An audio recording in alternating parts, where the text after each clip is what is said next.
Argentina, what an enticing match to start Pool C in the Rugby World Cup. This is an early morning kickoff here in the UK, but certainly we'll be up for it after getting the day off at work to watch these fantastic matches. So in 2016 was the last time these two teams met, and they won one and lost one. The French did. So the first game that they had was an Argentinian tour. So that was Argentina winning 30 points to 19 back in June 2016. And the following week, France came back and won pretty comfortably 27-0. Their current form, well, France have shown some glimpses of what they can do with this young squad, and we'll get to the matchday squad in a second. They have managed to beat Scotland and Italy, but also they lost to Scotland once at Murrayfield, but a really exciting performance against Scotland in Nice, 32 points to 0. But what can you really read into that, as it's a warm-up match?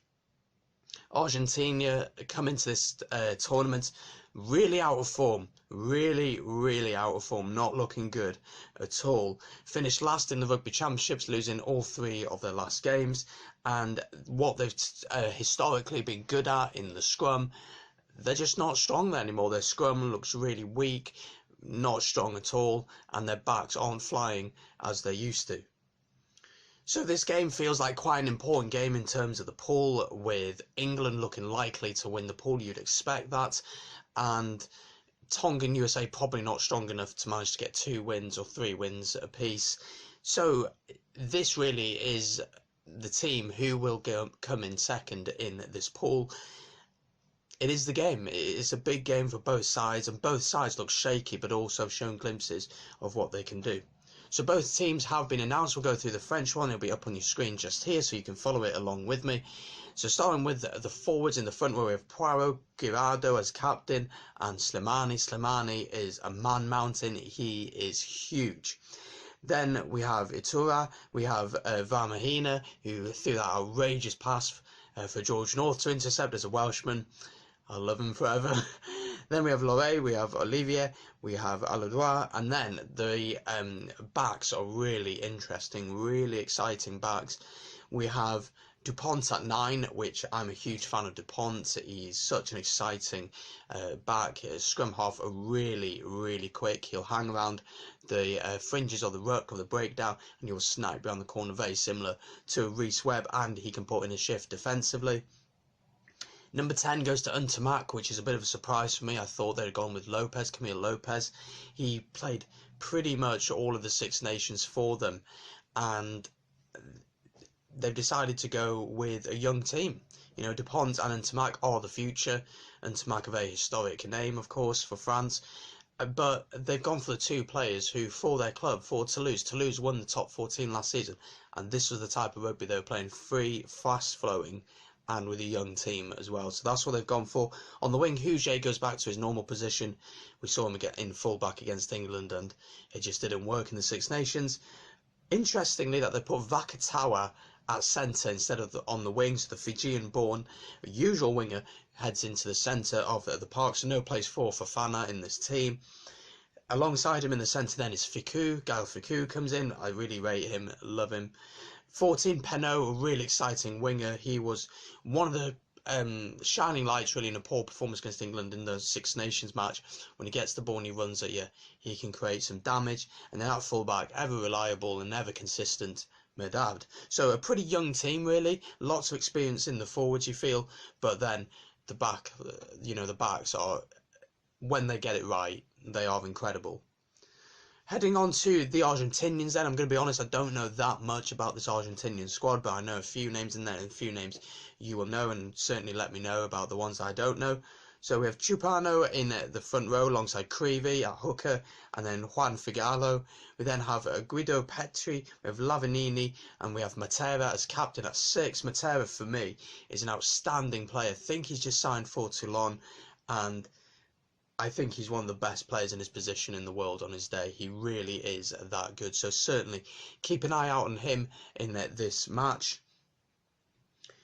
We then have Ortega at 8. We have Capelli at 9. We have Nicolas Sanchez at 10, who hasn't been in the best of form recently, but He's a fantastic goal kicker, really consistent, and he enables the more exciting backs maybe to really show what they can do. So Nicolas Sanchez at 10, Moyano at 11 is a really good winger, really rate him.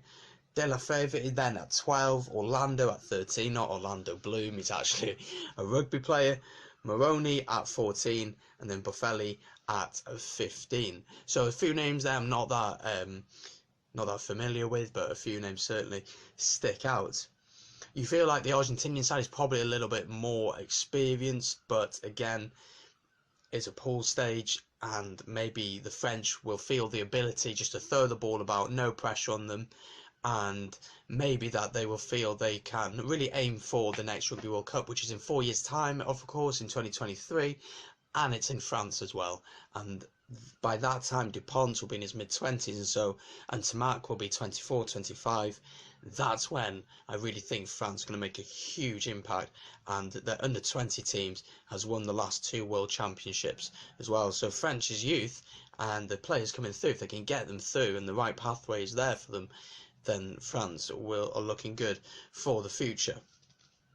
How do the bookies have this? Well, France are favourites just by 6 points, so that's how they see it, and I'm going to agree with them. I think France will do it. I think France are beginning to click, certainly going forward, beginning to click. A few issues defensively and maybe discipline-wise, but Jacques Brunel has really shown a lot of faith in the youngsters, especially with Ntamack at 10. That could really work, or he could really bottle it and really struggle under the pressure.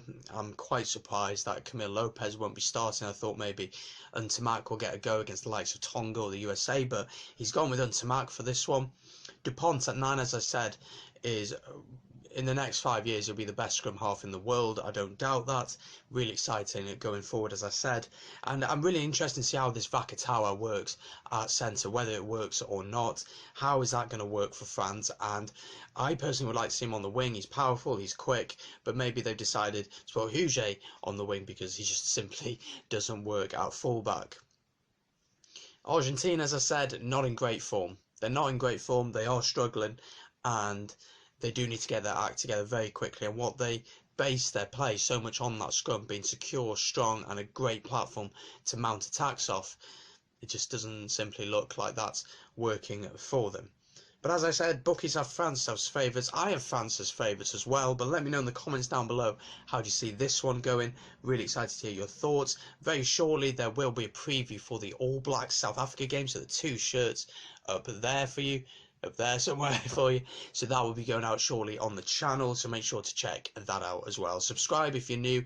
Loads of videos coming out over Rugby World Cup 2019. Thank you very much for watching. Hope you like this new style of video, a bit different, but we're trying it out.